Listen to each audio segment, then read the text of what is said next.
그리고 이미 나는 예수님께서 기뻐하지 않는 경험이 있다고 칩시다. 근데 너무 기가 막힌 사실이 뭐냐면, 예수님께서는요, 여러분들의 과거가 어떠하든 현재 여러분들의 가치가 어떠하든 상관 안 하세요. 물론 여기에서는 회개라는 게 필요합니다. 무슨 말입니까? 내가 기분 나빠, 어디서 저런 근본주의자 데리고 와서 연애와 결혼을 저렇게 도출해? 이게 아니라, 하나님, 내가 몰랐습니다. 아니, 알아도 하나님을 모른 채 했습니다. 알아도, 양심이 찔려도, 하나님 녹하셔도 내가 모른 채 했습니다. 주님, 용서해 주십시오. 그래서 제가 시작 기도에 뭐라고 했죠? 하나님, 우리 청년분들 마음이 열리게 하여 주십시오.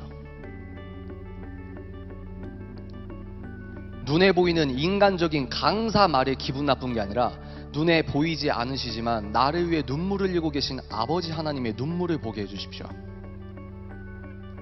한 번도 안 넘어지는 것도 믿음이라고 생각합니다. 그런데요, 100번 넘어져도 101번 예수의 이름 때문에 다시 일어나는 것도 믿음이라고 생각합니다.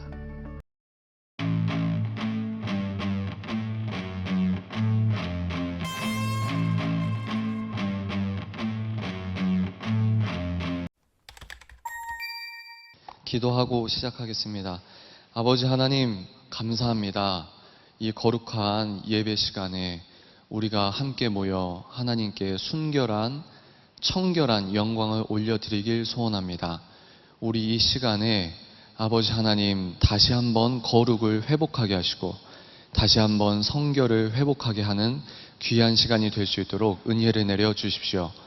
주님 하나님, 우리의 마음을 여시고 귀가 즐겁고 끝나는 시간이 아니라 우리의 실제 습관과 생활과 연애와 결혼 준비 과정 내내 오직 예수 그리스도의 왕으로 모시는 신실한 그리스도인이 될 수 있도록 도와주십시오. 이 순간 올려드리는 모든 영광 오직 예수 그리스도께서 독차지하시며, 이 모든 말씀 나사렛 예수 그리스도 이름으로 기도합니다. 아멘. 반갑습니다. 저는 책 읽는 사자라는 필명으로 활동을 하고 있습니다. 그러면 왜 필명으로 활동을 하냐면, 최소한의 인격권 보호 차원에서 이제 필명으로 활동을 하고 있습니다. 우리 MZ 세대 분들은 뭐 다른 필명으로 이제 방송 활동이나 대외 활동을 하는 어떤 문화가 익숙해 있기 때문에 책 읽는 사자다 그러면 처음에는 좀 낯설다 할지라도 여러분들 나름대로 이해를 하실 수 있을 거라고 생각을 합니다. 그래서 저는 책 읽는 사자이고, 또 저의 정체성은 제가 학부와 석사를 예술학을 전공을 했습니다. 그래서 예술을 했고, 또 목회학, 개혁주의 목회학 신대원에 가서 목회학을 한 학기 하다가 잠시 휴학을 하고 지금은 법을 공부를 하고 있는 사람이에요. 그리고 사자그라운드 대표이기도 합니다. 회사를 만들어서 여러분 나이 또래 분들에게 전지적 기독교인 관점에서 독서 멘토링, 연애결혼 멘토링, 예술과 미디어 멘토링 등 교육 컨텐츠를 제작하고 오프라인과 온라인 교육 프로그램을 진행을 하기도 하고 있습니다. 그리고 저는 또 독서가라는 정체성을 갖고 있습니다. 그래서 저는 책을 읽고 또 책을 쓰고 책 이야기를 하는 게 이제 업인 사람입니다. 그래서 지금은 기독교 서적으로 2권 정도 출간을 했고, 감사하게 짧게나마 종교 부분 베스트셀러에 잠깐 올라갔다가 내려왔다. 그래서 여러분들께 이야기를 해드릴 나름대로의 내용이 있을 것이다 라고 생각을 합니다.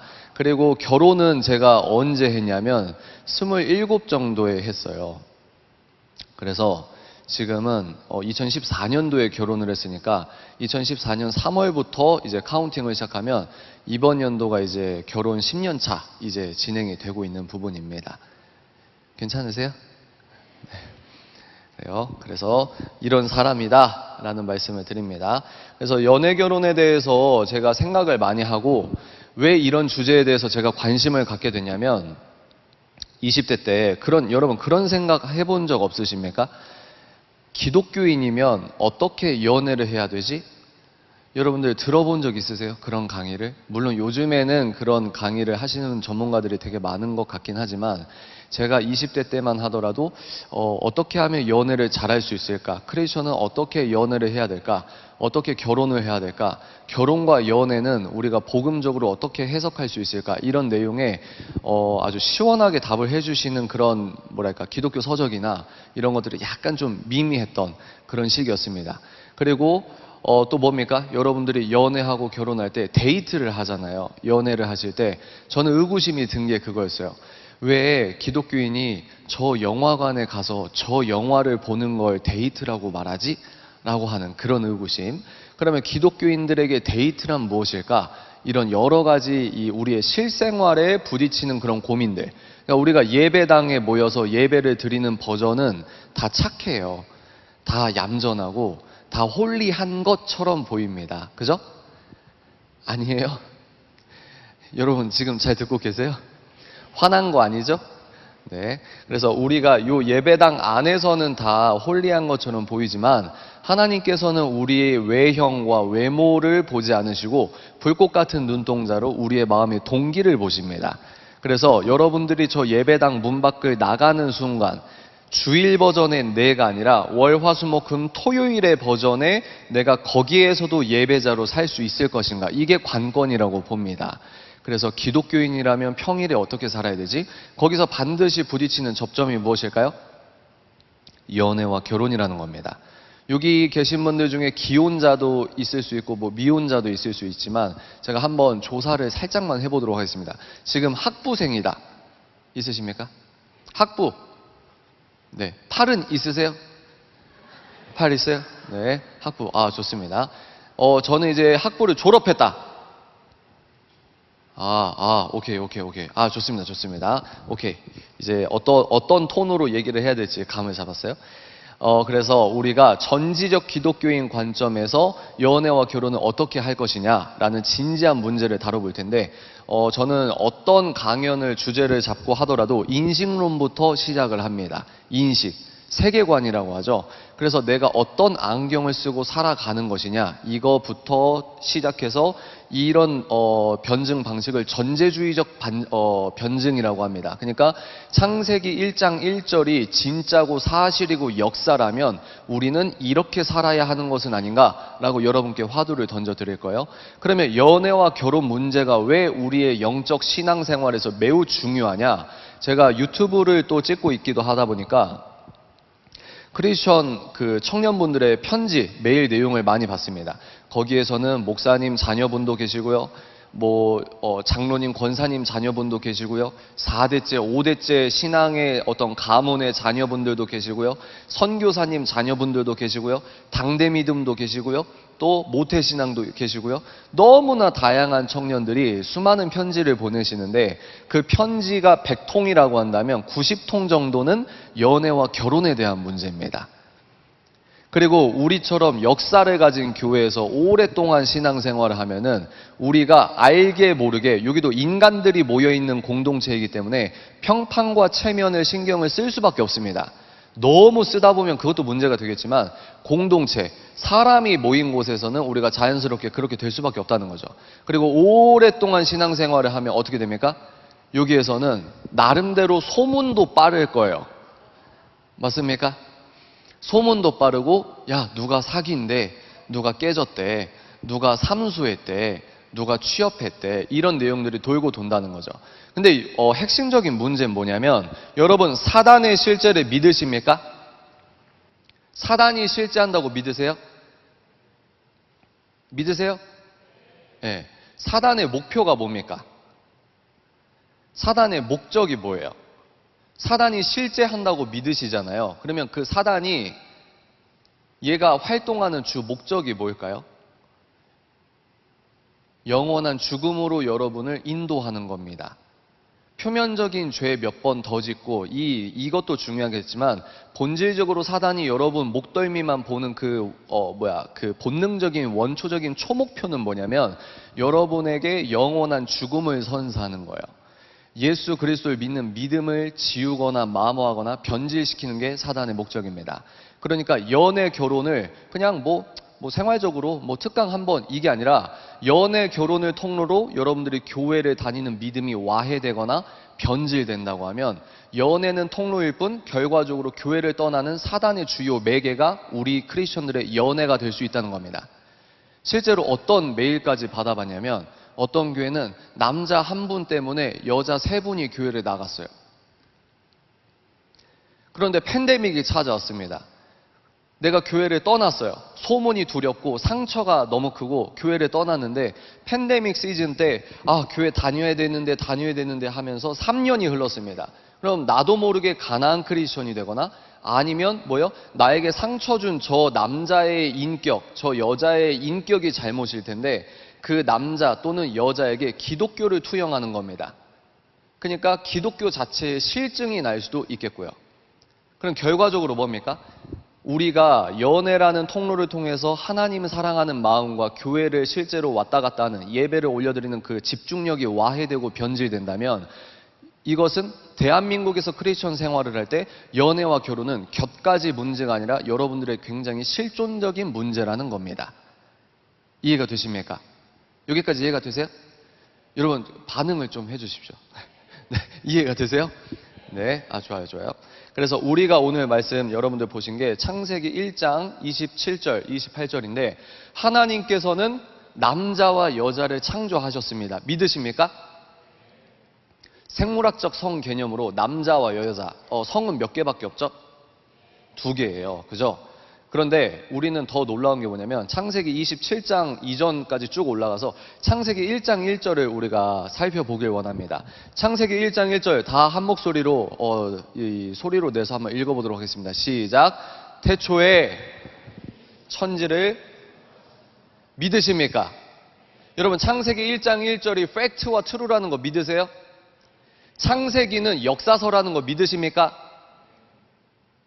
이런 생각을 한 번도 안 해보셨어요? 다시 태초에 하나님이 천지를 창조하셨느니라. 여러분 이거 믿으십니까? 믿으세요? 현대인의 성경으로 천지를 뭐라고 번역을 했냐면 한번 따라해 보시겠습니까? 우주. 태초에 하나님께서 우주를 창조하셨다. 이 창세기 1장 1절을 팩트와 트루라고 믿는 것이 굉장히 중요합니다. 여러분들 신앙생활의 이 토대가 무엇이라고 생각하냐면 창세기 1장 1절이라고 생각합니다. 창세기 1장 1절을 어떻게 믿느냐에 따라 여러분들은 평일에 어떻게 살아가는 게 결정될 수도 있어요. 여러분들은 하나님이 우주를 창조하셨다고 믿으십니까? 여기서 아멘은 쉬워요. 왜? 교회 당이니까. 아멘을 해야 되니까. 근데 여러분들은 이 예배당 밖으로 나가서 학교에서 논문 쓸 때도 창세기 1장 1절을 진짜로 믿으십니까?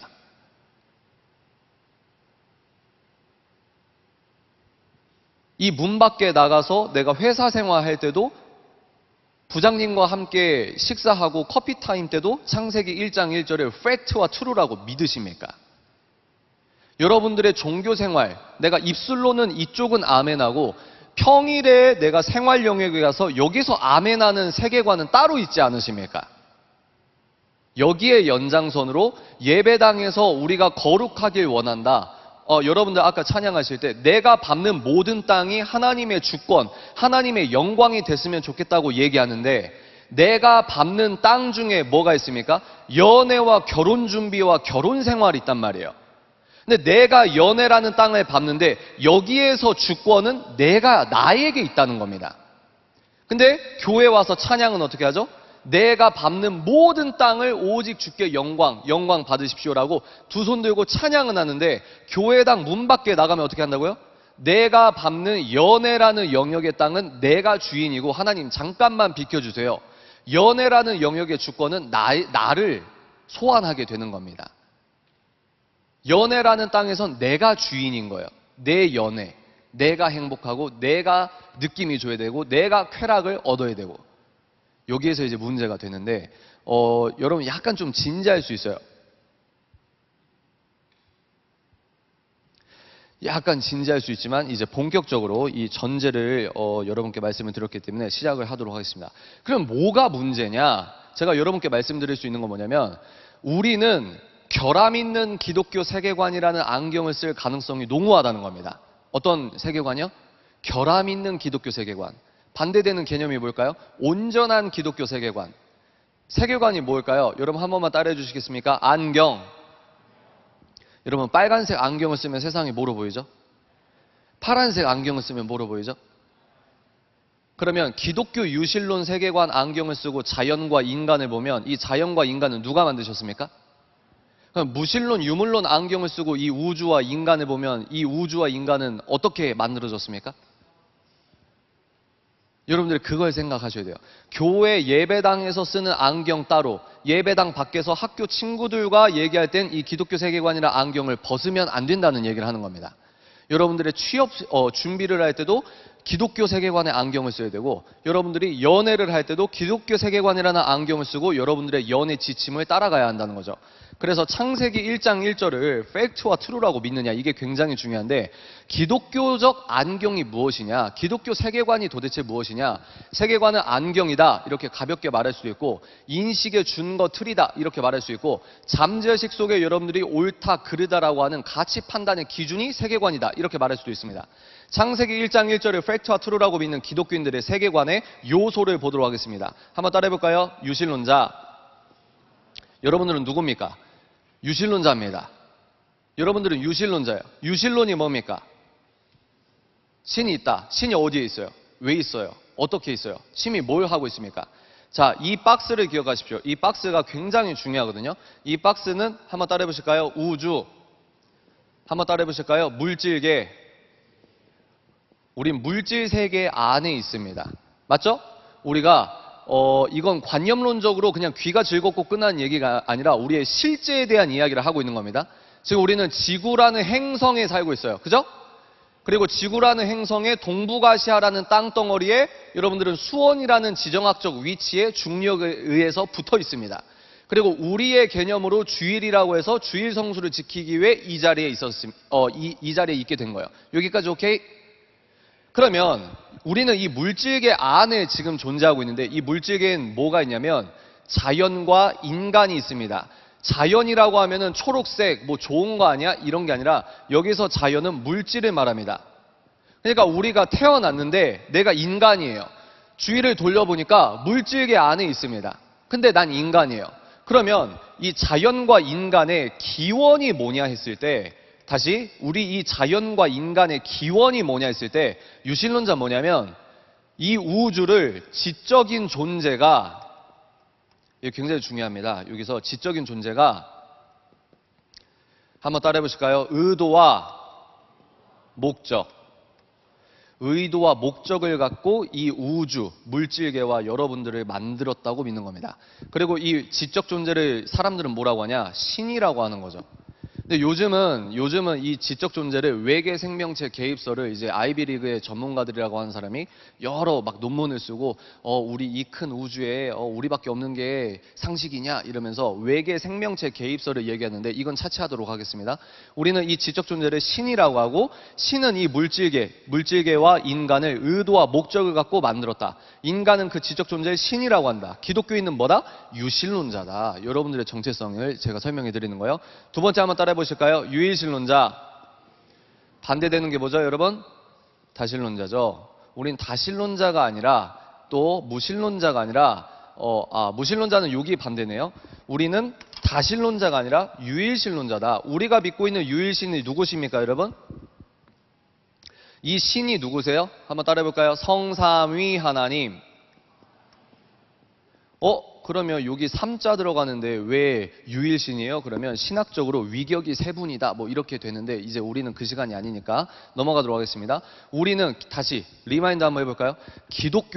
기독교인이 뭐냐?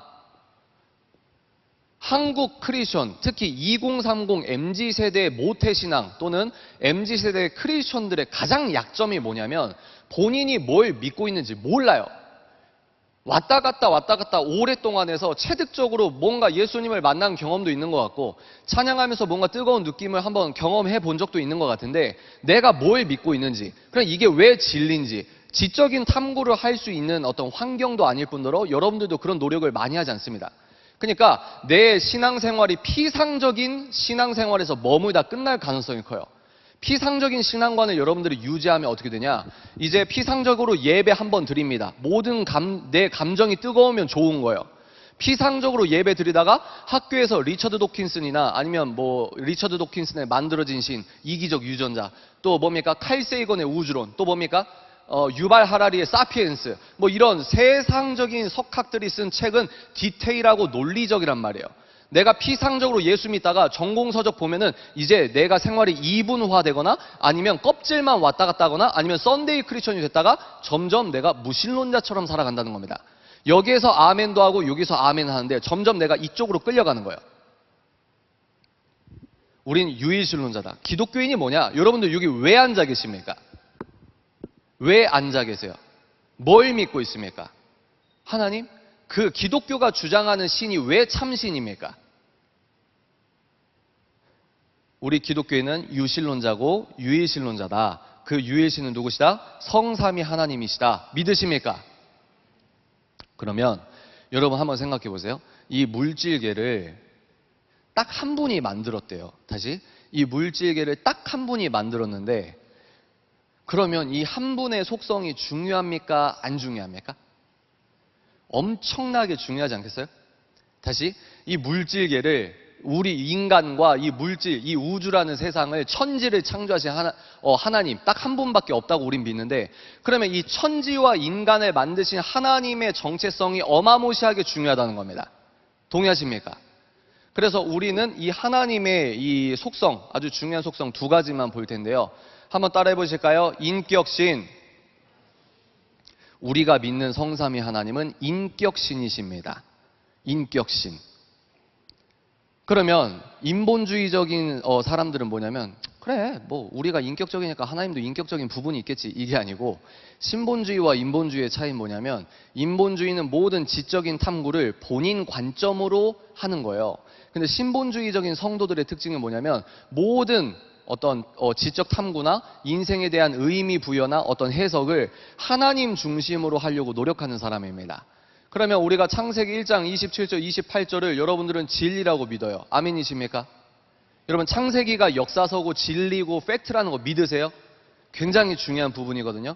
이게 왜 내 연애 결혼과 어떻게 유기적으로 연결될까요? 제가 말씀드렸잖아요. 창세기 1장 1절이 진짜라고 하면 내 연애 결혼관이 완전히 전복돼야 됩니다. 하나님은 인격신이시다. 창세기 1장 27절에 뭐라고 나와 있죠? 개는 개로 만들고 타주는 타주로 만들고 돼지는 돼지로 만들고 범고래는 범고래로 만들고 기린은 기린으로 만들었는데 인간만 어떻게 만드셨냐? 하나님 형상을 담아두셨어요. 이게 인간이 갖고 있는 특별한 위치입니다. 그래서 저는 인간은 동물이라는 단어를 여러분들이 쓰지 않길 바랍니다. 왜죠? 인간은 동물이 아니기 때문입니다. 인간은 동물이 아니에요.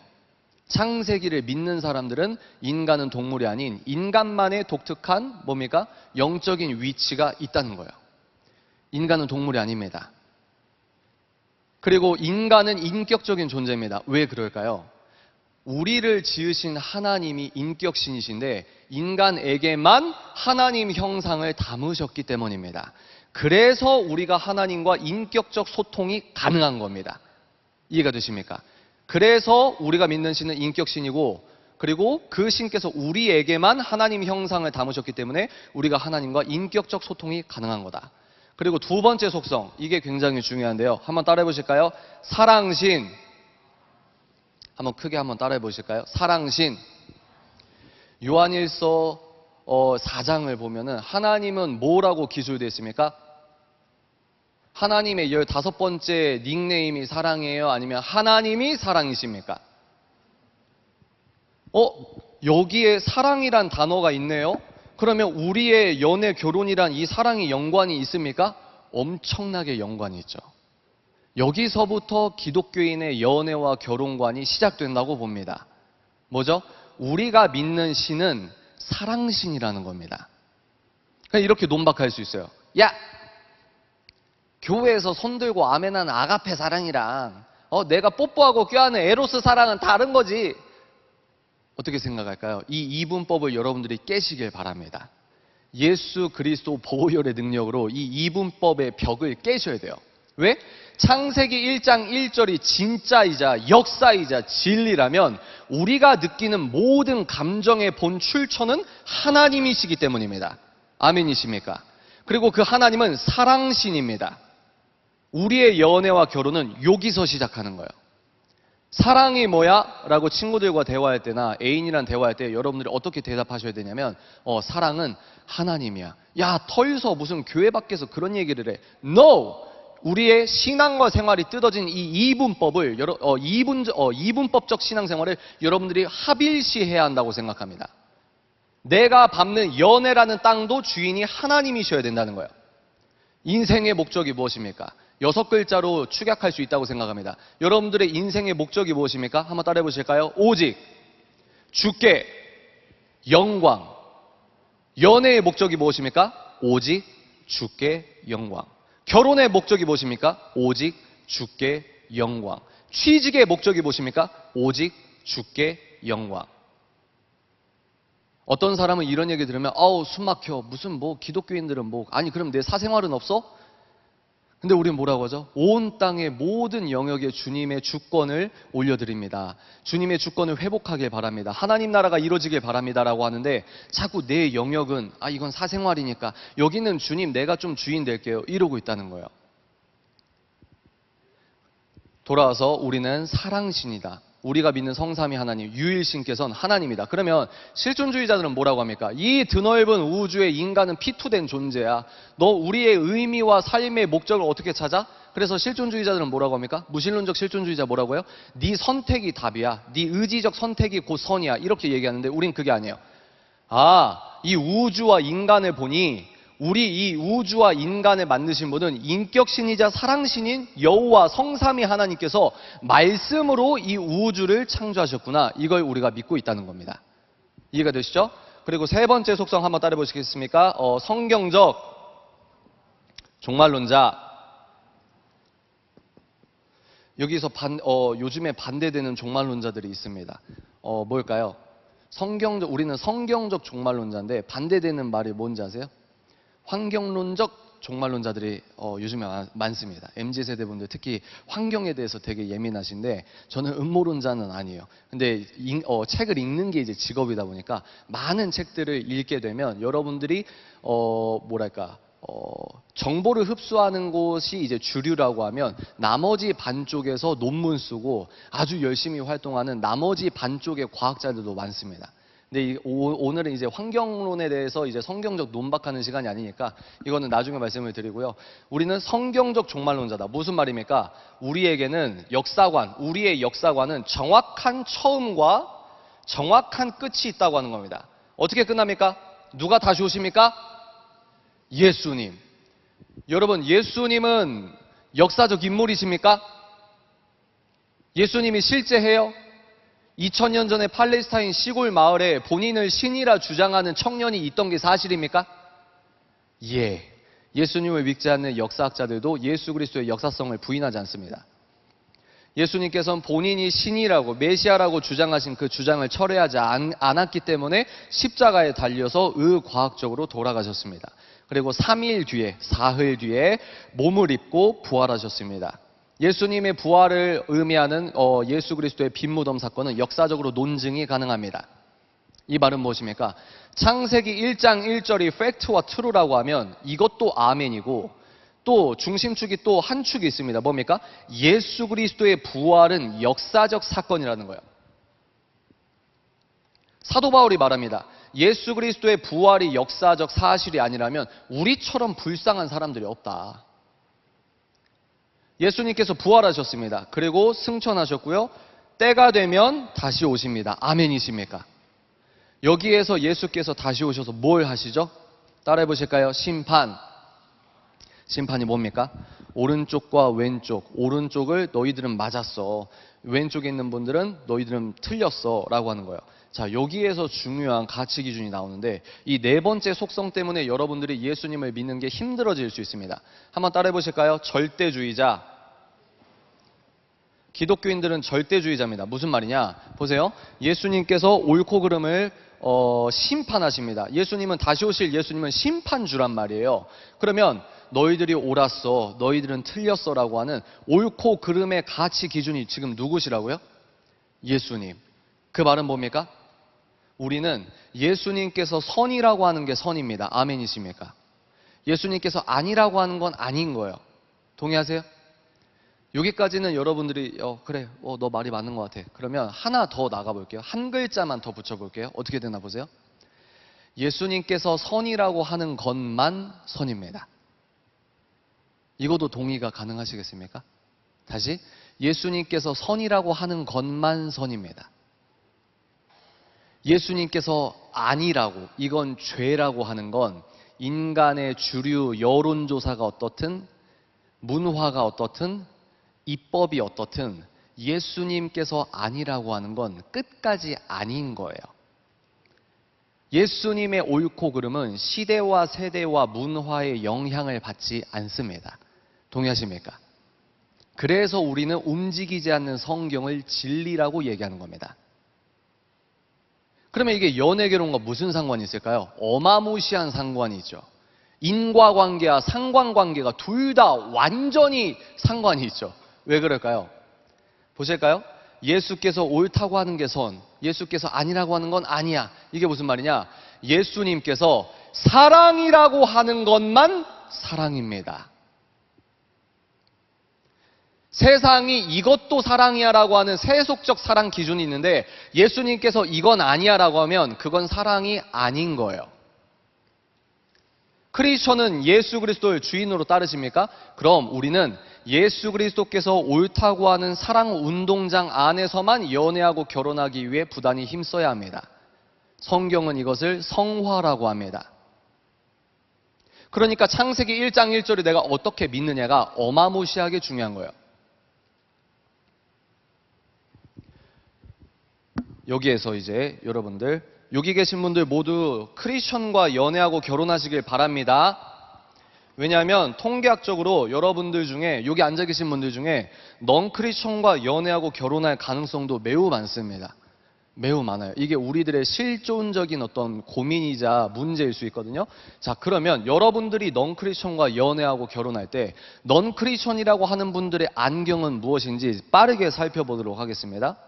한번 따라해 보실까요? 무신론자, 유물론자, 이거를 자연주의라고도 합니다. 자연주의자.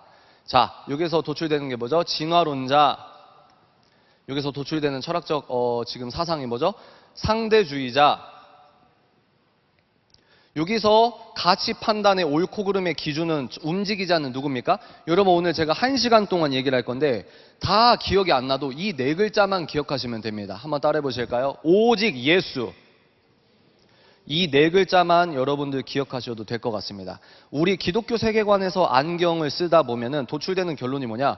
옳고 그름의 가치 기준의 판단자는 오직 예수라는 거예요. 아멘이십니까? 근데 우리가 넌 크리스천과 연애하고 결혼한다고 하면 이분들은 어떤 안경을 쓰고 있냐? 자연주의가 뭐냐면, 무신론은 뭡니까? 신이 없다는 거예요. 우주의 인간의 기원이 뭐야? 시간 곱하기 우영 곱하기 비인격이야 라고 하는 거예요. 그리고 유물론은 뭡니까? 물질이 다야. 칼세이건의 우주론이 뭡니까? 우주는 이전에도 있고 지금도 있고 영원히 미래에도 언제나 있을 것이야. 우주의 영원성을 부여해버려요. 물질이 다라는 겁니다. 그럼 유물론은 어떻게 되냐? 인간은 단백질 덩어리라고 하는 겁니다. 영혼을 인정하지 않아요. 눈에 안 보이니까. 그러면 아니 나 얘 사랑하는데 그거 초콜릿 100개 먹은 효과야. 호르몬 전기 신호의 반응일 뿐이야. 그 어떤 눈에 안 보이는 가치도 존재하지 않아. 물질이 다야 라고 하는 거예요. 인간을 단백질 덩어리로 보는 겁니다. 그러면서 뭡니까? 진화론은 뭐죠? 이거는 이제 여러분들 과학과 과학주의를 해야 되는데 이건 넘어갈게요. 시간 관계상. 뭔지 잘 아시니까. 상대주의는 뭐냐면, 그러니까 이 친구들은 이 우주에 골로새서 1장 16절을 보면 하나님께서 이 세상을 어떻게 창조했다고 나와 있냐면, 골로새서 1장 16절입니다. 이 하나님께서 창조를 하실 때 눈에 보이는 것과 눈에 안 보이는 걸 다 같이 만들었단 말이에요. 근데 이 친구들은 눈에 안 보이는 걸 인정하지 않아요. 눈에 안 보이는 것 중에 가장 중요한 분은 누구십니까? 우주 밖에 계신 하나님. 또 눈에 우주의 물질계에 눈에 안 보이지만 존재하는 게 뭡니까? 하나님의 자연법. 이걸 하라, 이걸 하지 말아라. 이거를 해야 될 수 있는 권리가 생기는 거고 이걸 하지 말아야 되는 의무가 생기는 겁니다. 이 자연법이 우주에 새겨져 있는데 이 친구들은 눈에 안 보이기 때문에 자연법이 하나님도 없고 자연법도 없다고 하는 거예요. 상대주의 뭡니까? 그래서 옳고 그름의 가치 판단의 기준이 누굽니까? 한번 따라해 보실까요? 오직 인간, 나라는 겁니다. 사랑을 한번 넣어볼까요? 사랑이 뭐야? 이쪽 안경을 쓴 사람들은 사랑은 하나님이야.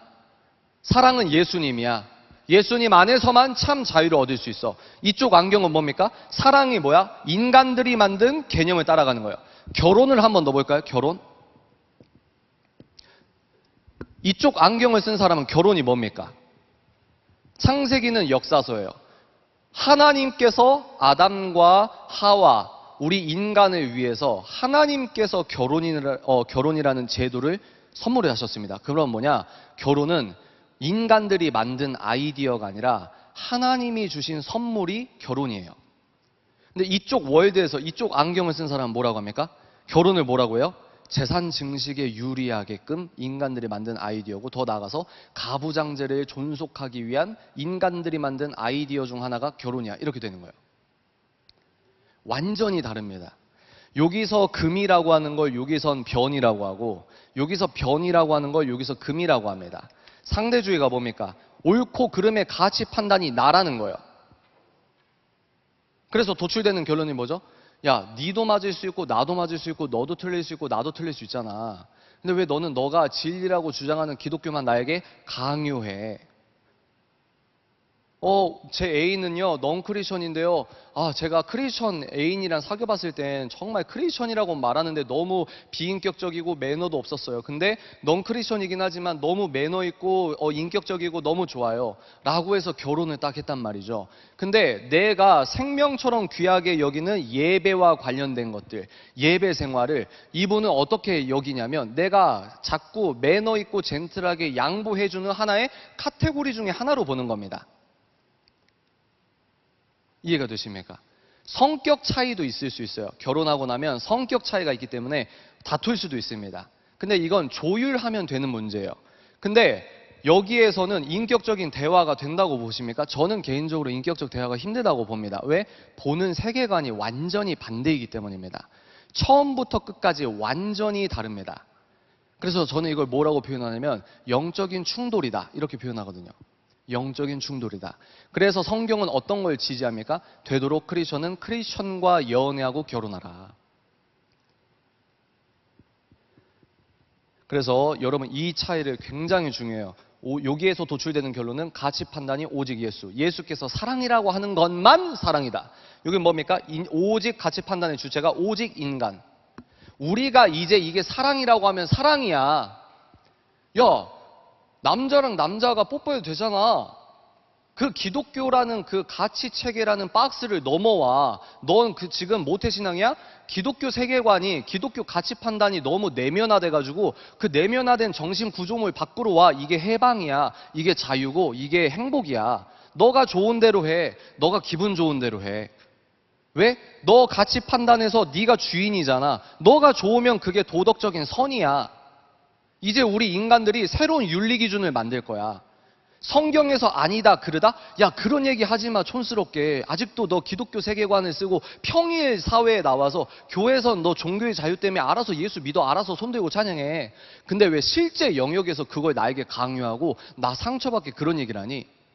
여러분들은 이 세계관 충돌에 부딪혀서 예수를 믿고 있는 거예요. 그래서 여기에서 도출되는 결론, 이 안경을 쓰면 이쪽 마을에서는 인정하지 않는 하나의 기준과 개념이 생깁니다. 이 말을 들으면 여러분 인생이 많이 피곤해질 거예요. 그리고 성령께서 여러분들을 운행하시고 있으면 이 말을 들으면 찔림이 있을 겁니다. 그러면 여러분들이 찔리고 불편하고 불쾌하면은 인간적으로 저에 대해서 공격하거나 삐지거나 이거는 여러분들 뭐 저를 싫어하면 알아서 하세요. 근데 그렇게 내가 찔리는 마음을 성경에서 누가 주신다고요? 성령께서 여러분에게 주시는 거예요. 다시, 이 안경을 쓰면 이쪽 안경을 쓰지 않는 사람들은 인정하지 않는 하나의 기준과 개념이 생깁니다. 이게 핵심입니다. 한번 따라해 볼까요? 거룩과 음란, 이겁니다. 창세기 1장 1절이 팩트와 트루야? 하나님이 실존하셔? 그 하나님이 너의 주인이야? 그 하나님이 영원한 형벌에 갇힐 수밖에 없는 인간을 위해 독생자를 보내셨어? 예수 그리스도를 보내셨어? 그 예수 그리스도가 너를 위하여, 우리를 위하여 희생제물 되셔서 십자가에 못 박혀 죽으셨어? 그리고 자기가 신이라고 주장했던, 자기가 메시아라고 주장했던, 철회하지 않았던 그 엄청난 주장 때문에 죽었는데, 실제 그 청년이 죽음을 이겼단 말이야? 부활했단 말이야? 살아났단 말이야? 너의 죄를 예수 피의 능력으로 씻겼단 말이야? 하나님 나라가 있다는 말이야? 그 하나님의 나라는 어떻게 들어갑니까? 5억 정도 모으면 시민권 줍니까? 예수를 믿는 믿음으로만 가는 거예요. 사단은 그걸 알기 때문에 연애라는 카테고리, 음란이라는 카테고리로 여러분들이 예수님을 믿는 그 사랑을 마모시키는 겁니다. 사단은 카테고리를 나누지 않아요. 사단은 미성년자라고 봐주지 않습니다. 사단은 모태신앙이니까, 당대믿음이니까 봐주지 않아요. 예수 그리스도의 부활이 역사적 사실이라면 우리는 예수께서 심판주로 다시 오시는 예수 그리스도를 기다리고 있는데, 그 예수께서 옳다고 하는 사랑의 운동장에서 연애하고 결혼하는 건 너무 당연하다는 이야기예요. 이 얘기를 여기서 믿음 좋게 마음 뜨거워져서 아멘하고 끝나는 게 아니라, 실제 저 문 밖을 나가서 스마트폰을 꺼내는 순간 이 스마트폰 검색도 예수 그리스도가 왕이 돼야 된다 이 말입니다. 내 애인과 카카오톡으로 연락하는 이 연락하는 행위 자체에도 예수께서 주인이 돼야 된다 이 말입니다. 어떤 안경을 쓴다고요? 이쪽 안경을 쓴 사람은 이쪽 안경은 이걸 이해하지 않아요. 믿지 않습니다. 왜? 눈에 안 보이니까. 근데 우리는 확실하게 믿는 겁니다. 뭡니까? 거룩이라는 게 있단다. 음란이라는 게 있단다.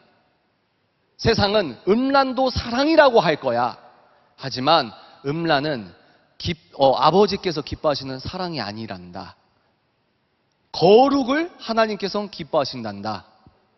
너희들이 밟는 땅, 연애라는 땅, 그 땅도 거룩하길 바란다. 뭐라고 성경에서 선포하고 있습니까? 내가 거룩하니 너희들도 거룩하라. 쉬워요? 어려워요? 어렵죠. 미디어 컨텐츠, 스마트폰이나 TV만 틀면은 섹스 심볼이 들어있는 CF, 또 유튜브 썸네일, 또 넷플릭스 포스터, 얼마나 많은 우리들의 성적 성적인 자극을 할 수 있는 그런 컨텐츠가 눈에 아주 범람하고 있습니까? 그리고 여기에서는 이미 혼전순결을 잃은 분도 있을 수 있어요. 근데 중요한 게 뭔지 아십니까? 과거에 어떻게 살았든 우리는 오늘부터라도 다시 예수 그리스도께서 기뻐하시는 연애와 결혼을 하기 위해 결단해야 된다는 거예요. 왜? 실천이 없는 믿음은 죽은 믿음이니까. 실천이 없는 믿음 생활은 모래 위에 집을 짓는 거니까. 어려워요. 왜 어렵습니까? 마음에 찔리잖아요. 그리고 이미 나는 예수님께서 기뻐하지 않는 경험이 있다고 칩시다. 근데 너무 기가 막힌 사실이 뭐냐면, 예수님께서는요, 여러분들의 과거가 어떠하든 현재 여러분들의 가치가 어떠하든 상관 안 하세요. 물론 여기에서는 회개라는 게 필요합니다. 무슨 말입니까? 내가 기분 나빠, 어디서 저런 근본주의자 데리고 와서 연애와 결혼을 저렇게 도출해? 이게 아니라, 하나님, 내가 몰랐습니다. 아니, 알아도 하나님을 모른 채 했습니다.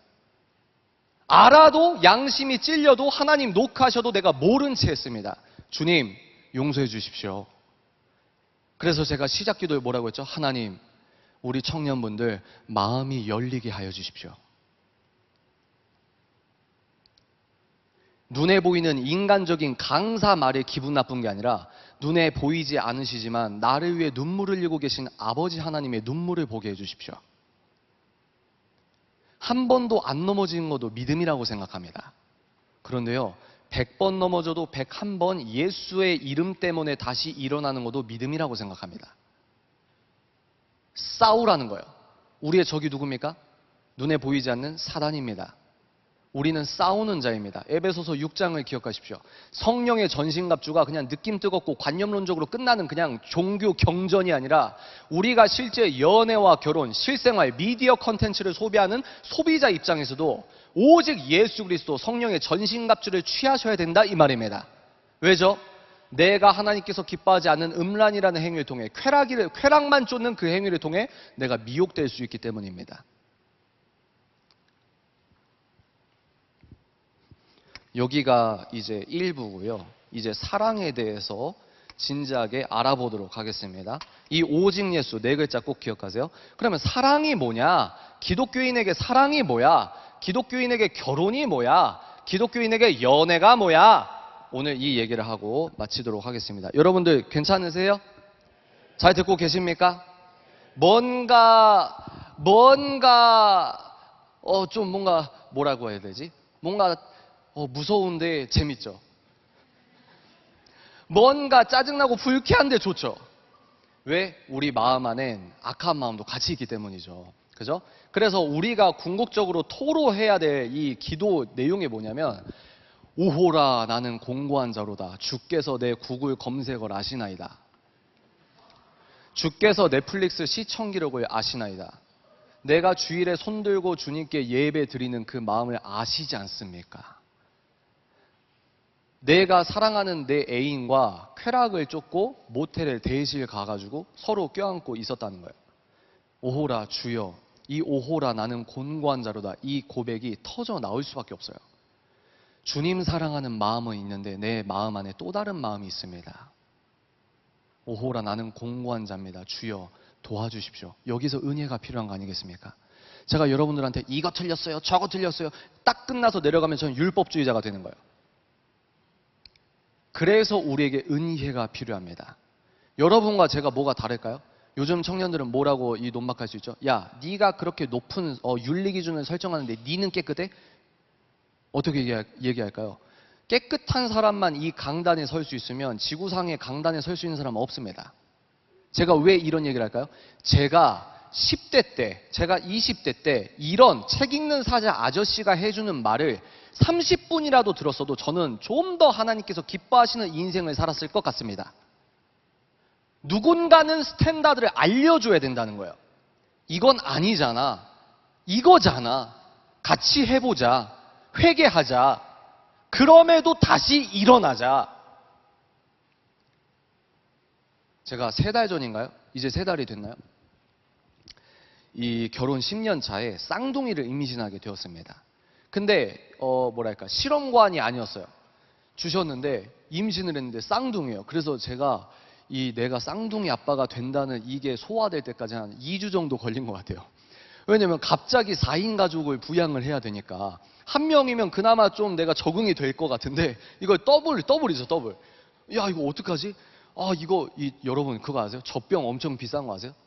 그리고 애기 키울 때 젖병이 저는 하나, 많아야 2개인 줄 알았는데 7개 필요해요. 한 명당. 아세요? 육아는 장비빨. 근데 이게 2명. 그러면 젖병만 한 20개 사야 되는 건가? 주님, 근데 젖병, 가격을 보니까 이걸 20개? 유모차도 이 2개 더블? 그러면 차도 트렁크 큰 거로 바꿔야 되나?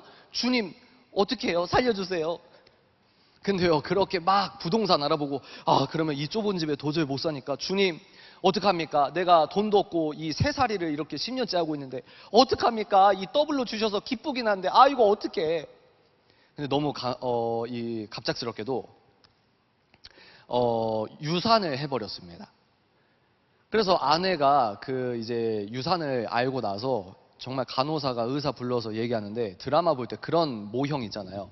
시간이 멈췄으면 좋겠다 이런 대사 있잖아요. 정말 시간이 멈췄으면 좋겠더라고요. 되돌리고 싶더라고요. 이렇게 초음파로 하는데 이 콩알만한 2명이 이 심장이 멎어서 안 움직여. 되돌리고 싶어요. 근데 이제 의사분께서 의료학적으로 최대한 빨리 이 소파술이라고 합니다.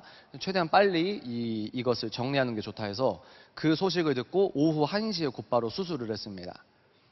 환자복을 입은 아내를 보면서 제가 무슨 생각을 했냐면 너무 미안하다. 너무 미안하다. 아내와 저는 엄청 울죠. 너무너무 미안하다. 수술을 하고 나온 아내를 보고도 울면서 너무너무 미안하다. 근데요, 그 소파술이요, 여러분들 임신 중절이라고 하는데 정확한 용어는 낙태입니다, 낙태. 더 적확한 용어는 태아사례죠, 그죠? 근데 그 소파술이 그 수술과 엇비슷합니다. 그래서 아내가 언제 수술이 끝날까 수술실을 왔다 갔다 할 때 잠깐 간호사가 수술 끝나기 한 5분 전에 문 열고 잠깐 나갈 때가 있었어요. 그래서 이렇게 보니까 아내가 그 수술대 의자에 앉아가지고 손을 묶어두잖아요. 근데 그 손 한쪽이 보이는 거예요. 너무너무 미안하다. 주님 너무너무 슬픕니다. 그때 제가 두 가지를 깨달았어요. 첫째, 우리 MZ세대나 알파세대에게 제대로 된 기독교 성관념을 반드시 알려야 한다. 두 번째, 우리가 프리섹스가 종용되는 이 사회 문화에서 아이가 생겼는데 남자 측이 책임을 지지 않는다? 여자분 혼자 그 수술대에 앉아서 그 깊은 상처를 얻는다? 이것도 고쳐야겠다. 뭡니까? 관념론적으로 귀가 즐겁고 끝나는 시간이 아니라는 거예요. 남자와 여자를 만드셨어요. 성은 두 개밖에 없습니다. 세상에서 뭐라고 하죠? 젠더, 사회학적 성 개념을 만들어서 이제 성은 여러 개라고 주장합니다.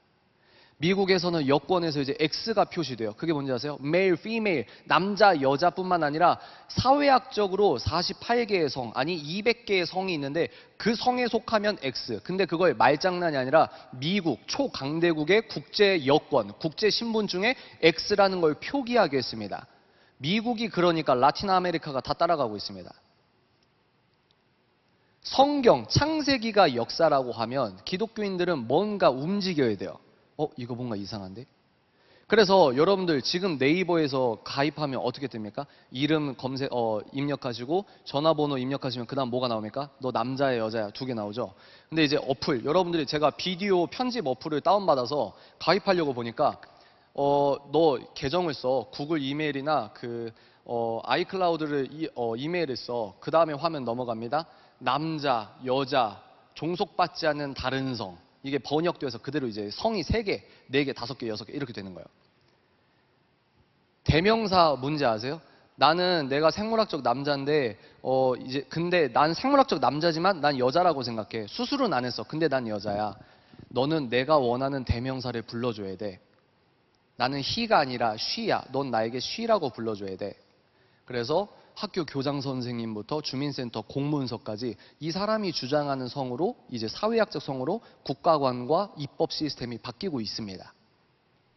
그 도입부가 뭐냐면 차별금지법이에요. 그 도입부가. 일단 왜 이 말을 하죠?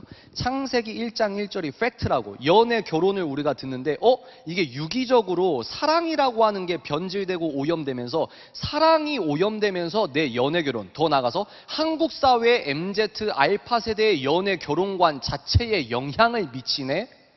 이게 칸막이 딱 자르듯이 상관없는 영역이 아니라 이게 진짜 유기적으로 연결되네.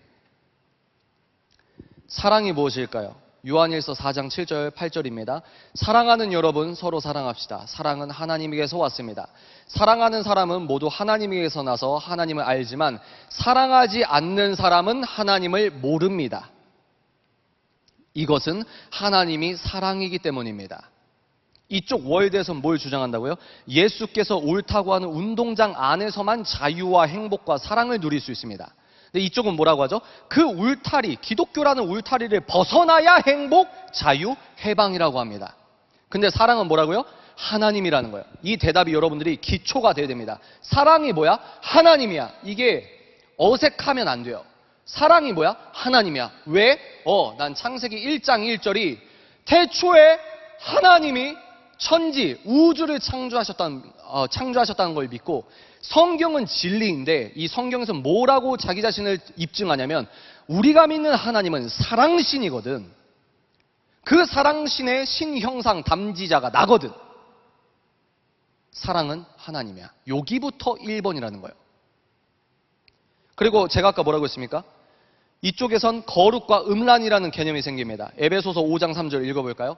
음란과 온갖 더러운 것과 욕심은 여러분 가운데서 이름조차 부르지 마십시오.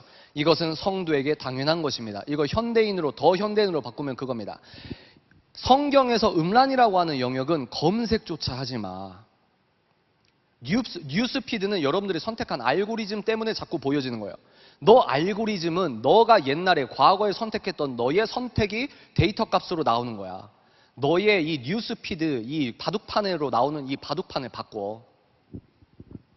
이름도 부르지 마. 검색하지 마. 정욕과 싸우래요. 베드로전서 2장 11절입니다. 사랑하는 여러분, 우리는 이 세상에서 나그네와 행인 같은 사람들입니다. 그러므로 영혼을 대적하여 싸우는 육체의 정욕을 이기십시오. 아멘이십니까? 여러분, 어려워요. 저도 알아요. 21세기 2023년 대한민국 사회에서 이런 이야기 마이크 잡고 하는 거 굉장히 어려운 거 저도 잘 알고 있습니다. 그런데요, 무단횡단 하는 사람들이 많다고 해서 신호체계 자체를 없애는 건 다른 문제라는 거예요. 아닌 건 아니라는 거예요. 아닌 거는 알려줘야 된다는 거예요. 육체의 정욕을 이기십시오. 그래서 여러분, 음란물 중독이 있을 수 있고 인터넷 과의존이 있을 수 있고, 근데 그럴 때마다 어떻게 하시면 좋냐면, 부모님 세대는 뭐라고 얘기하죠? 주 예수 그리스도 이름으로 선포한다. 음란아 떠나가라. 여러분들 방에서 혼자 그럴 수 있어요? 여러분들이 넘어지는 때를 생각해 보면 죄의 문제는 습관의 문제로 다가가면 여러분들이 통찰을 얻을 수 있거든요. 여러분들이 죄를 지을 때 가만히 곰곰이 생각해 보면 엇비슷한 환경에서 엇비슷하게 넘어집니다. 왜? 신경회로가 고착화돼서 그때그때 여러분들에게 버튼을 누르는 거예요. 밤이 되면 라면이 먹고 싶듯이 계속 버튼을 누르는 겁니다. 근데 그때마다 여러분들이 뭐 그렇게 선포하셔도 되고요. 좋은 하나의 팁을 말씀드리자면 찬송을 부르십시오. 찬송을. 어떻게 해요? 육체의 정욕을 이기림은. 여러분, 예수 그리스도 이름에 능력이 있습니까? 없습니까? 예수님은 실존하시는 대통령 중에 대통령이에요. 아멘이십니까? 왕 중에 왕이십니다. 아멘이십니까? 여러분, 조 바이든 대통령 이름에 능력이 있어요? 없어요?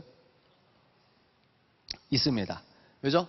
대통령은 행정부의 짱입니다. 입법부, 행정부, 사법부가 나뉘는데 대통령은 행정부 짱이에요. 그래서 대의민주주의에 의거해서 우리가 투표를 하면은 이 사람이 이제 대통령이 당선이 되면 대통령의 자기의 이름을 행정명령에 사인을 하면 행정명령이 발동이 됩니다. 뭐죠? 이름에 능력이 있지만 단 권력에 제한이 있고 임기가 제한이 있는 거예요. 그죠? 근데 예수 그리스도의 이름은 능력이 있습니까? 없습니까? 우주를 통치하시고 영원한 왕 중의 왕이신 예수 그리스도 이름의 능력 자체가 있다는 거예요. 하물며 한 나라의 대통령 이름도 능력이 있고, 제 어떤 핸드폰에 유명 가수가 있다고 해봐요. 유명 연예인이 있다고 해봐요. 검찰총장이 제 핸드폰에 이름이 있다고 해봐요. 얼마나 어깨가 벌어지겠습니까? 하물며 내 핸드폰에 예수 그리스도가 있다는 거예요. 여러분이 대통령 면담하려면 30초도 힘들어요. 왜 대통령이 여러분을 왜 만나줍니까? 근데요, 대통령 중에 대통령이신 예수 그리스도께 새벽 4시에 카톡을 해도 익십을 하지 않으시는 분이에요. 그 예수님의 이름의 능력이 내 과의존, 포르노 과의존, 포르노 중독, 인터넷 과의존, 게임 과의존, 이런 뇌과학적으로 봐도 병리적으로 문제가 있을 가능성이 크다고 나머지 반쪽의 연구가 있단 말이에요. 그 우리들의 죄된 습관을 예수 보혈의 능력을 여러분들이 선포를 하셔야 된다는 말입니다. 그냥 추상적인 주문이 아니에요. 진짜 살아계신 예수, 단 한 분 그 예수의 이름으로 내가 죄를 이길 수 있길 기도하는 겁니다. 믿으십니까? 그래서 레위기 19장 2절입니다. 여호와 너희 하나님이 거룩하니 너희도 거룩하여라. 그러면 너무 피상적인데요. 사랑이 도대체 뭐예요? 좀 더 구체적으로 말씀해 주실 수 있나요? 예. 우리 사랑하는 사랑신 예수 그리스도 하나님, 성령님, 우리 성삼위 하나님께서는 얼마나 겸손하시고 친절하시냐면 우리가 헷갈릴까봐 더 구체적으로 얘야 이게 사랑이란다 라고 말씀하셨습니다. 고린도전서 13장은 사랑장이라고 하죠. 여러분들의 연애와 결혼의 설명서가 고린도전서 13장입니다. 믿으십니까? 제가 한번 읽어볼게요. 들어보세요. 현대인 버전 성경입니다. 사랑은 오래 참고. 아멘이십니까? 신기하잖아요, 여러분? 이쪽 월드에서는 사랑을 오래 참는 거래요. 근데 이쪽 월드에서는 제가 뭐라고 했죠? 정반대라고 했죠. 이쪽 월드에서는 뭐라고 합니까? 사랑이 뭐야? 네가 하고 싶은 대로 해. 근데 이쪽은 뭡니까? 너가 하고 싶은 대로 하는 걸 참아. 그래서 여기에서 도출되는 결론이 여기 월드에서 도출되는 결론이 한번 따라해볼까요? 절제주의자. 여긴 반대로 뭐죠? 쾌락주의자. 사랑에 있어서 우리는 절제주의자입니다. 이렇게 논박이 가능해요. 야, 오래 참는 거는 사랑이 아니고 인내라고 하는 거야. 근데 우리는 어떻게 재논박할 수 있죠? 맞아. 그 인내가 사랑이야. 또 뭐라고 하죠? 친절하며 질투하지 않고 자랑하지 않으며 잘난 체하지 않습니다. 사랑은 버릇없이 행동하지 않고 이기적이거나 성내지 않으며 악한 것을 생각하지 않습니다. 사랑은 불의를 기뻐하지 않고 진리와 함께 기뻐합니다. 사랑은 모든 것을 참으며 모든 것을 믿으며 모든 것을 바라고 모든 것을 견딥니다. 부정적인 묘사가 훨씬 많아요. 사랑이 뭐야? 이쪽 워드에서는 뭐라고 하죠? 사랑이 뭐야? 네가 하고 싶은 대로 이것도 해, 저것도 해, 저것도 괜찮아, 괜찮아, 괜찮아, 괜찮아. 이쪽은 뭐죠? 하지마, 하지마, 아니야, 아니야, 안 돼, 안 돼, 안 돼, 견뎌, 모든 걸 견뎌, 참아. 그게 사랑이야. 사랑의 본질은 약속입니다. 그래서 여러분, 제가 유부남이잖아요. 아내를 되게 사랑하거든요. 아내가 앉아있으니까 사랑한다고 해야겠죠? 진짜 사랑해요. 근데 제가 아내를 너무 사랑하는데 길거리를 가다가 저기 강남역 금요일 저녁 여러분들 이 테헤란로 한번 걸어보십시오. 기도가 절로 터집니다. 자, 저기서 길거리에서 걸어오는데 세상에 제가 꿈에 그리던 이상형이 저기서 걸어와. 그럼 제가 유부남이고 하나님 안에서 아내를 열심히 사랑하려고 해요. 근데 내 이상형이 저기서 걸어와. 눈길이 갑니까? 안 갑니까? 다시, 눈길이 갑니까? 안 갑니까? 가죠. 성적인 신호를 받습니까? 안 받습니까? 당연히 받죠. 그러면 약속이 뭐냐? 사랑의 본질이 약속이 뭐냐면, 내가 아내를 사랑한다고 하나님 앞에서 약속했기 때문에 내가 다른 여자를 쳐다볼 수 있는 내 어떤 시력이라고 할까요? 내 눈의 소욕을 참는 거예요. 아내를 사랑하기 때문에 검색을 참는 거예요. 아내를 사랑하기 때문에. 왜? 사랑은 약속이니까, 참는 거니까, 절제하는 거니까. 그래서 사랑의 하나님께서 아브라함과 뭘 하셨죠? 계약을 하셨어요. 약속을 맺으셨습니다. 해야 할 것과 하지 말아야 될 것, 권리와 의무가 사랑이에요. MZ세대가 삼요 세대라고 합니다. 삼요 뭔지 아세요? 이걸요? 제가요? 왜요? 뭐죠? 권리만 추구해요. 권리만. 근데 아니에요. 사랑과 자유는 권리와 의무가 한 쌍이 되어야 사랑과 의무가 나오는 겁니다. 사랑이 뭐라고요? 약속, 절제. 이 사랑장, 이 짧은 이 몇 절, 3절만 딱 보더라도 뭐가 끝나냐? 가스라이팅, 또 뭡니까? 데이트 폭력 끝나는 거예요. 이기적이지 않은 게 사랑이래요. 이기적이지 않은 게 뭡니까? 내가 내 욕구 충족을 위해서 무슨 스킨십이든 정신적이든 다 상관없습니다. 내 욕구 충족을 위해 너를 도구화하는 건 이기성에 의거한 사랑이에요. 내가 너를 사랑하는 게 아니라 내가 나를 사랑하기 때문에 너가 도구화가 되는 겁니다. 성적이든 정신적이든. 근데 성경은 뭐라고 합니까? 상대를, 타자를 너가 널 사랑하기 때문에 자꾸 이 사람에게 네 소욕을 맞추려고 하는 행위는 그건 이기성이야. 이기적인 거야. 그건 사랑이 아니야. 라고 하는 거예요. 그래서 여러분, 사랑은 뭐다? 오래 참는 거다. 이것도 하나 기억하시면 될 것 같습니다. 그래서 빨리빨리 넘어갈게요. 이게 원래 여러분 2시간 반 정도 강의인데 1시간으로 줄여야 되거든요. 그래서 우리가 이제 결혼을 보도록 하겠습니다. 제가 아까 말씀드렸죠? 결혼은 뭡니까 여러분? 인간이 만든 겁니까? 하나님께서 선물하신 겁니까? 하나님이 선물했다. 이게 굉장히 중요해요. 진화론 마을에서는 무슨 얘기만 하면 동굴 얘기가 나요. 우가. 이 초반에 원시적이었던 사람들이 자기 종족 번식에 유리하기 위해서 이런 남자를 고르고 저런 여자를 고르고, 아니에요. 성경은 정반대라고 합니다. 첫 번째 사람은 우가 이런 원시적인 사람이 아니라 첫 번째 사람은 가장 똑똑하고 완전했습니다. 완전 반대죠. 그 아담과 하와를 하나님께서 결혼을 선물로 주셨다는 거예요. 그러면 여기에서 또 여러분들이 잊지 말아야 될 맹점은 뭐냐면, 기독교 성경에서 권면하는 건 결혼과 독신입니다. 헐, 독신도 성경에서 권유하세요? 예. 유교와 기독교가 섞이면 안 돼요. 기독교는 뭐라고 얘기했냐면 결혼도 권장하고 독신도 권장합니다. 그러면 뭐죠? 성경적 독신과 세속적 비혼주의는 뭐가 다릅니까? 아까 여러분 생각나십니까? 오직 예수님을 위하여 내 결혼을 자기 부인하는 건 성경적 독신입니다. 그러나 내 연봉과 내 느낌과 내 감정과 내 현재 기준으로 미래를 예측하는 오직 가치 판단의 주체가 나예요. 내가 결혼 안 할래 라고 하는 건 비혼이라고 생각합니다. 근데 성경은 2개 다 권면하고 있다. 근데 놀라운 사실은 존 파이퍼 목사님 뭐라고 하시냐면, 우리들의 결혼은 사실 사본이래요. 복사본이래요. 헐, 우리들의 결혼이 복사본이라고? 예. 그 원본이 뭐야? 놀라지 마십시오. 우리들의 결혼은 사본인데 원본은 뭐냐면, 놀라지 마세요. 예수 그리스도와 교회의 관계가 원본이래요. 귀가 즐거우라고 하는 말이 아니에요. 우리는 물질주의자가 아닙니다. 우리 인간은 물성을 띠고 있지만 영혼이 있어요. 영계가 있다는 겁니다. 이 우주는 영계와 자연계가 둘 다 있는 겁니다. 그런데 뭐라고요?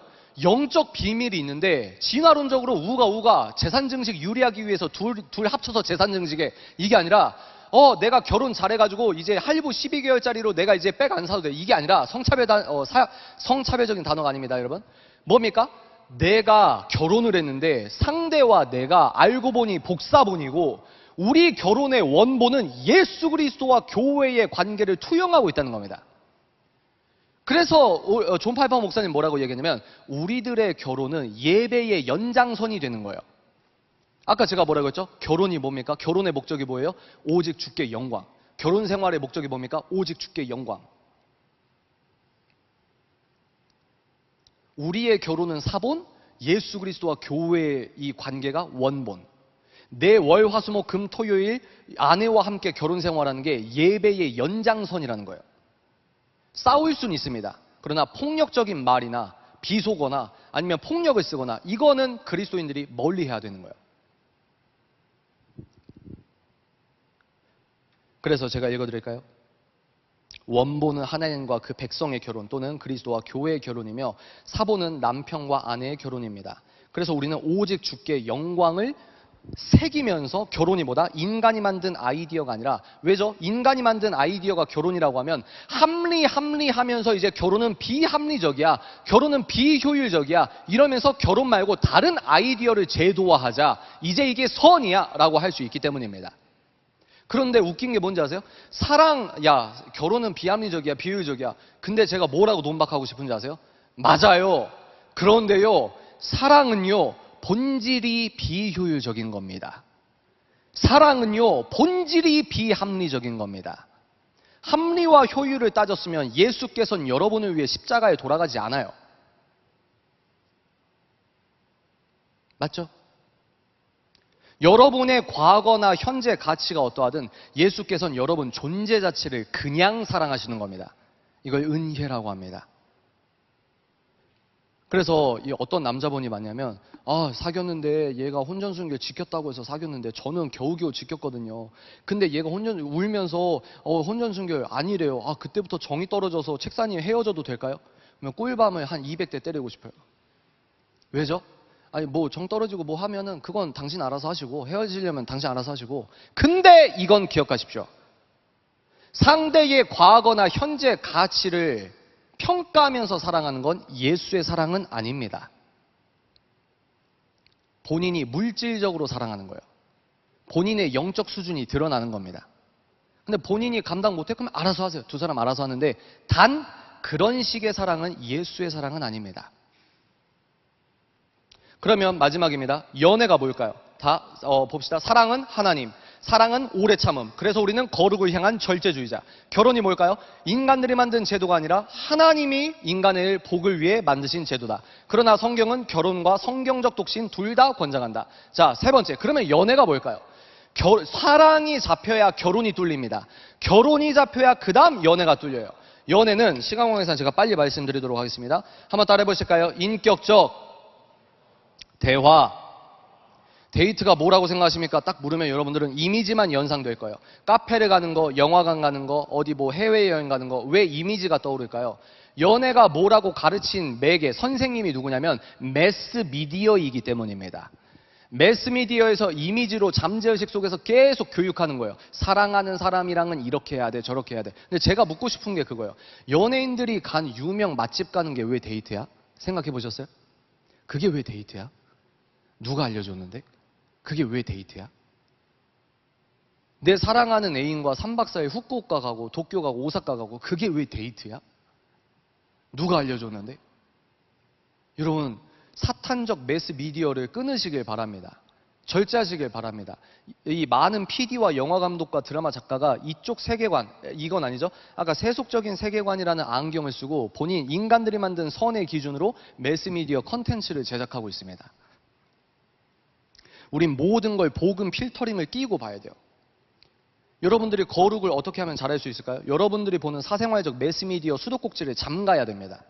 수도꼭지에서 이 음란한 컨텐츠 콸콸 쏟아지는데 이거는 아무런 내 취향이고 사생활이니까 계속 보다가 연애할 때만 거룩할 수 있을까요? 이게 말장난이죠. 그죠? 우리는 연애가 뭡니까? 인격적 대화다. 그래서 뭐라고 얘기하냐? 되도록 같은 신앙관을 갖는지를 확인하라는 거예요. 목사님께서는 많은 것들을 많이 하시지만 대표적으로 두 개를 하시거든요. 하나 결혼식 집도와 장례식 집도입니다.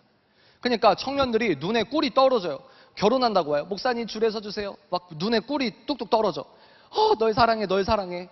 이건 내 반쪽이야. 확신해. 근데 3년 뒤에 분노의 눈물이 떨어집니다. 내가 이놈을 왜 만났을까? 내가 얘를 왜 만났을까? 뭐죠? 너가 내 예비 배우자냐 아니냐. 모든 그 판단의 주체가 내 확신이면 망합니다, 여러분. 그러면 어떤 기준으로 예비 배우자를 찾아야 될까요? 한번 따라해 보실까요? 마태복음 6장 33절. 얘와 내가 하나님의 나라와 의를 함께 꿈꿀 수 있나? 이걸 기준 삼으라는 거예요. 감정적 호르몬이 나오기 때문에 이성을 잃는 건 팩트입니다. 여러분 썸이나 이 사귈 때 초반에 손잡으면 찌릿하는 거, 그리고 막 이성을 잃어가지고 막 느끼는 거, 이거 생물학적 호르몬이 나오기 때문에 그건 팩트예요. 근데 문제 뭐냐? 호르몬이 짧게는 3개월, 길게는 2년 나오다가 안 나옵니다. 그러니까 조금만 지나면 이성이 다시 돌아오는 거예요. 예전에 아주 훌륭해 보이는데 지금은 이제 코털이 삐져나온 게 보이는 거예요. 옛날엔 너무 예뻤는데 지금은 막 이제 점이 보이는 겁니다. 왜? 이성이 돌아오는 거예요. 생물학적으로. 근데 우리는 뭡니까? 감정에 여러분들이 지배를 받지 말고 성령의 지배를 받으라는 거예요. 마태복음 6장 33절. 내 기준으로 예비 배우자의 옳고 그름, 내 확신으로 판단하면 망합니다. 그런 수많은 커플들을 보니까 목사님들이 책을 쓰는 거예요. 제발 청년분들, 사귈 때 같은 신앙관을 갖고 있는지 대화를 많이 해보십시오.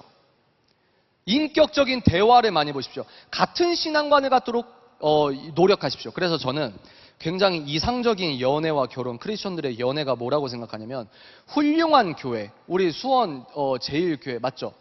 우리 수원 제일교회 같이 훌륭한 교회에서 같은 신앙생활을 하고 여러분들이 이렇게 만나서 결혼해서 집사님으로 레벨업하는 거 그게 아주 이상적이라고 생각합니다. 진심이에요. 실제로 아주 건강한 교회를 이렇게 보면은 실제로 이 안에서 짝을 찾습니다. 그러면 여기서 논박하는 게 뭐냐면 이 여자분들이 그런 분들이 많은 것 같아요. 최 사장님, 저랑 신앙적 대화가 진짜 잘 통하는 친구가 있어요. 쟤랑 어릴 때부터 선교도 같이 갔고 교회 봉사도 갔고 너무 좋아요. 대화도 잘 통하고요. 근데요, 최 사장님, 쟤랑 뽀뽀하는 상상이 도저히 안 돼요. 일단 내가 떨려야 되잖아요. 일단 내가 설레어야 되잖아요. 근데요, 맞을 수 있죠. 결혼은 선교가 아니니까. 근데요, 저는 어떻게 생각하냐면 팀 켈러나 C.S. 루이스나 여러분들 그 목사님이나 기독교 변증가들 보면은 어떤 사랑이 저는 좋다고 생각하냐면, 저도 동의하거든요. 우정부터 시작하는 사랑이 좋은 사랑이라고 생각합니다. 그러니까 연애를 할 때 내가 컨셉과 마케팅 섞어서 컨셉팅이라고 하죠. 컨셉팅, 내 얼굴의 가면이 두꺼우면 두꺼울수록 결혼하면 더 힘듭니다. 처음부터 친구처럼 내가 진지한 얘기 할 수 있고 고민할 수 있는 그런 톤으로 만난 사람, 편안한 사람, 사랑이 아닌데 설레이지 않는데 그 느낌 믿지 마세요. 그래서 제가 무슨 말 하는 거냐? 그러면 최 행사자님, 교회 친구들이랑만 무조건 강제적으로 사귀어야 돼요? 이게 아니라 여러분과 신앙관이 잘 통하고 대화가 잘 통하는 사람 있잖아요. 이성 사람 친구 있죠? 이 사람을 예비 배우자 목록에서 빼지 말라는 거예요.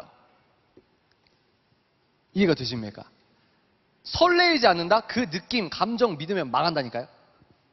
다시, 이 사람과 그 이성 사람 친구가 무조건 결혼해! 이게 아니고 여러분 예비 배우자 목록에 나와 신앙관이 같은 사람은 요즘에 만나기 되게 힘들어요. 그분들 같이 절하하시면 안 됩니다. 생각보다 귀한 사람이에요. 그래서 어떤 누님이 이제 연애 결혼 상담을 합니다. 이분은 태생적으로 나쁜 남자한테 많이 빠졌던 누님이에요. 그래서 어떤 분, 이제 나쁜 남자가 아니라 어떤 이제 신학교 가신 분이랑 이제 사귀게 됐어요. 근데 이제 저한테 와서 이게 싫고 저게 싫고 뭐 이런 부분적인 걸 말하면서 결론은 뭔가 위태위태. 근데 제가 그 누님에게 뭐라고 말씀드렸냐면, 누님, 헤어질 수 있으면 뭐 알아서 헤어지십시오. 근데요,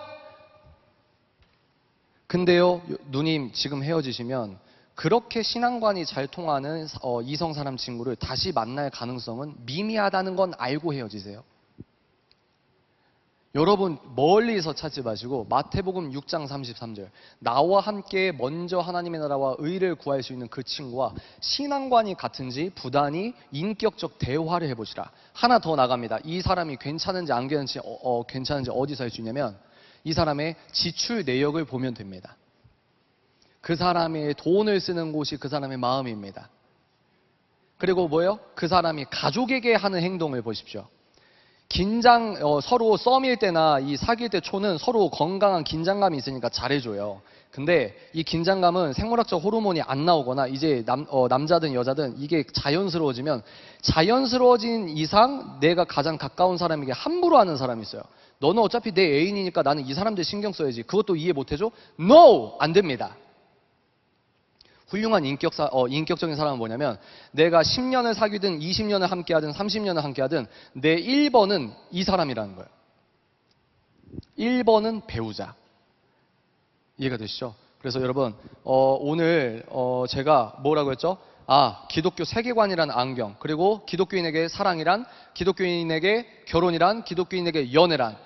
근데 이거는 개념적인 얘기입니다. 개념적인 얘기고 여러분들이 미시적으로 궁금한 디테일한 내용들 있죠. 그 질문들에 대한 제 생각을 알고 싶으면 책 읽는 사자 교보문고에서 검색하면 책 2개 나오거든요. 그거 목록 여러분들이 미리 보고 보시고 괜찮으면 여러분들이 알아서 도서관에 대여하시든 이렇게 답을 얻으시면 될 것 같습니다. 괜찮으십니까? 오늘 제가 1시간 10분 정도 얘기했는데 결론이 뭐라고요? 4글자만 기억하시면 돼요. 뭡니까? 오직 예수. 관념적으로 이 예배당 안에서만 끝나는 게 아니라 실제 여러분 연애와 결혼 영역에서 오직 예수, 예수님 기뻐하시는 연애와 결혼하시길 바랍니다. 아멘. 마지막 은혜를 선포하고 마치겠습니다. 여러분 이 자리에서 이제 큰 상처가 있는 분이 있을 수 있어요. 제가 2번째 책에서 큰 상처에 너무 매여서 계속 그게 맴도는 겁니다. 난 더러워, 난 쓰레기야, 난 이미 틀려먹었어. 아니에요. 은혜를 선포하고 기도하고 마치겠습니다. 제 책의 내용이거든요. 편지 형식이니까 반말입니다. 양해를 바랍니다. 그러나 예수님의 보혈의 능력은 마음을 찢는 회개를 통해 아무리 붉은 죄도 양털같이 희게 하신다는 건 역시 잊으면 안 돼. 다시요. 여러분, 보혈의 능력은 마음을 찢는 회개를 통해서 아무리 붉은 죄도 양털같이 희게 하신다는 걸 믿어야 합니다. 아멘이십니까? 나의 죄를 상한 마음으로 겸손하게 뉘우치고 회개하면 하나님께서는 내 죄를 기억지도 않으신다는 걸 믿어야 해. 이거 성경 말씀입니다. 이사야 43장 25절입니다. 여러분들이 하나님께 통렬히 회개하면 놀라운 게 뭔지 아세요? 죄를 기억지도 않는데요. 누가? 하나님이 여러분의 죄를 기억지 않는데요. 세상은 반대로 말합니다. 너 과거에 이랬잖아. 너 예전에 이랬잖아. 너 이랬잖아. 이게 아니에요. 통렬히 하나님께 회개하면 하나님은 내 죄를 기억지도 않는다는 거예요. 하나님께서는 분명히 약속하셨고 선언하셨어. 겸손한 마음으로 크게 뉘우치며 하나님 말씀을 두렵게 여기는 자에게 은혜를 베푸시고 우리의 모든 허물을 덮어주셨다는 걸 말이야. 이걸 믿어야 해. 자신이 통회하는 마음으로 간절히 회개했다면 언제나 신실하게 용서해 주시는 그분의 은혜를 믿어야 돼. 얼마나 하나님께서 옳다고 하는 사랑을 혐오라고 말하는 시대입니까? 사랑을 오래 참음이라고 말하면 얼마나 반지성 취급을 합니까? 하나님께서 기뻐하시는 연애와 결혼을 한 다음에 가정을 꾸리는 그 자체가 선교인 시대가 되었습니다. 우리들에게는 책무가 있다는 거예요. 어떤 책무요? 여러분의 결혼과 가정을 통해서 이 어둠이 짙은 이 사회에 여러분들이 썩지 않는 소금 알갱이가 되어야 한다 이 말입니다. 자신 있으십니까? 전 없어요. 여러분도 없어요. 그랬기 때문에 은혜가 필요하다는 겁니다. 우리들의 연애 결혼에 예수 그리스도를 왕으로 모시길 바랍니다. 불쾌하고 불편한 마음을 꺾고 예수께 순종하고 굴복하고 굴종해서 하나님 나의 주인 되십시오. 오호라 나는 곤고한 자로다. 하나님의 성령의 생명의 법이 나를 해방하셨다는 걸 다시 믿습니다. 하나님, 나 과거에 어떻게 살았는지 주님 아시지 않습니까? 지금 얼굴이 붉어진 사람이 있을 수 있어요. 지금 막 어떻게 할지를 모르는 사람이 있을 수 있어요. 하나님께 우리가 모두 회개했으면 좋겠습니다. 잘못했다고 우리 통렬히 회개합시다. 아멘이십니까? 더 나아가 여러분, 수원제일교회 청년분들 한국을 위해 회개해 주시길 바랍니다. 한국의 MZ세대와 한국의 알파세대와 한국에 범람하고 있는 음란이라는 죄와 한국에서 하나님이 사랑이라고 하는 걸 혐오라고 하는 이 문화 기류를 우리가 회개하고 여러분들이 멋진 소금 알갱이와 빛이 되길 바랍니다. 기도하겠습니다. 아버지 하나님 감사합니다. 거룩과 음란이 있었고 하나님께서 선이라고 하는 것만 선이며 예수께서 기뻐하시는 사랑이라는 운동장 안에서만 연애하고 결혼해야 되는 걸 머리로 아는데 우리의 육신은 거부하고 불편하고 불쾌한 마음도 함께 있습니다. 주여 우리 청년들에게 성령의 기름을 부으셔서 초대교회 성도들이 마음을 찢고 통렬히 회개했던 그 회개의 영을 부어주시옵소서. 수원부터 거룩한 복음의 역전이 시작될 수 있도록 도와주십시오. 아버지 하나님, 우리의 연애와 결혼에 예수 그리스도 왕이 되셔서 주님께서 그래 바로 이거야, 그래 바로 그거야, 그게 내가 원했던 거룩한 연애란다, 그게 내가 원했던 거룩한 예배자의 삶이란다. 우리가 하나님 기뻐하시는 배우자와 먼저 하나님의 나라와 의를 구하는 거룩한 예배자가 될 수 있도록 은혜를 부어주시길 바랍니다.